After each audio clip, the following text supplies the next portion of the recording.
বলে দোতলায় বলে তারপর চারতলায় উঠাইতেছেন। ইসলামের একটা সীমা আছে, কইছে দোতলায় তারপর উঠে চারতলায়। আপনি সজ্ঞানে যদি অন্যায় কাজ করেন, অপরাধ করেন, মানুষের ক্ষতি করেন, সেইগুলো কিন্তু রিটার্ন হবে প্রাকৃতিকভাবে। কিভাবে হবে এটা একমাত্র আল্লাহ বলতে পারেন। অ্যাডভোকেট কামরুল ইসলামের ক্ষেত্রে তেমনটাই হয়েছে। এই কামরুল ইসলামরা, তাদের সরকার, শেখ হাসিনার সরকার ডক্টর মোহাম্মদ ইউনূসকে কি করেছিল? শ্রম আদালতে বারবার নিয়ে গেছে এবং ইচ্ছা করে লিফট নষ্ট না বন্ধ রেখেছে। তারপরে ওই বৃদ্ধ মানুষটাকে, 84 বছর বয়স, তাকে হেঁটে হেঁটে উঠতে হয়েছে 6 তলায়। আর অ্যাডভোকেট কামরুল ইসলাম, সাবেক খাদ্যমন্ত্রী, তাকে 4 তলায় আজকে উঠতে হয়েছে। এবং লিফট কেন বন্ধ, লিফট কেন নষ্ট, এই জন্য সে চেঁচামেচি করছে। তো এটা দেখেন প্রকৃতি একটা প্রতিশোধ এইভাবেই হয়ে গেল যে তার দোসররা বা তার সঙ্গীরা ডক্টর মোহাম্মদ ইউনূসের সঙ্গে এমন আচরণই করছে। লিফট বন্ধ রাখছে, ইচ্ছা করে তাকে কষ্ট দিয়ে হেঁটে উঠাইছে। আর খাদ্যমন্ত্রী কামরুল 4 তলায় উঠতে তার এত কষ্ট হয়েছে যে সে চেঁচামেচি করছে। সেই খবরটা আজকে আমাদের সময় আসছে। এখানে অবশ্যই এই রিপোর্টে ডক্টর ইউনূসের সাথে তুলনা করে কোনো রিপোর্ট দেয়নি, কিন্তু ঘটনাটা আমি পড়ে দেখলাম যে মানে এইভাবেই ব্যাকফায়ার হয়। আদালতে খেপে গেলেন কামরুল, পুলিশের সঙ্গে চেঁচামেচি।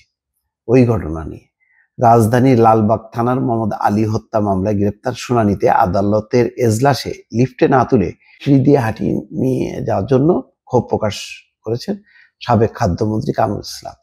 ক্ষোভ প্রকাশ করতে গিয়ে এক পর্যায়ে পুলিশ সদস্যদের সঙ্গে চেঁচামেচি শুরু করেন তিনি।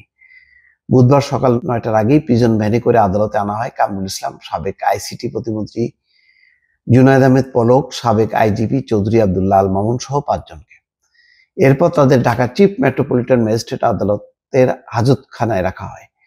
কিছুক্ষণ পর বিভিন্ন থানার হত্যা মামলার শুনানির জন্য তাদের এজলাসে তোলা হয়। এ সময় নিরাপত্তা দিতে সারি বেঁধে পুলিশ হাজতখানা থেকে কোর্টের সিঁড়ি পর্যন্ত ব্যারিকেড তৈরি করে। পরে কামরুল, পলক, চৌধুরী আব্দুল্লাহ আল মামুন সহ 5 জনকে মাথায় হেলমেট, হাতে হাতকড়া আর বুকে বুলেট প্রুফ জ্যাকেট পরিয়ে সরাসরি আদালতে তোলা হয়। কিন্তু আদালতে সিঁড়ি দিয়ে তোলার সময় বাধে বিপত্তি। আদালতে লিফটে না তুলে ঢাকা মেট্রোপলিটন ম্যাজিস্ট্রেট আদালতের 4 তলায় তোলা হয় তাদের। এই সময় আসামিদের নিরাপত্তা প্রদানকারী পুলিশ সদস্যদের উপর চটে যান কামরুল ইসলাম।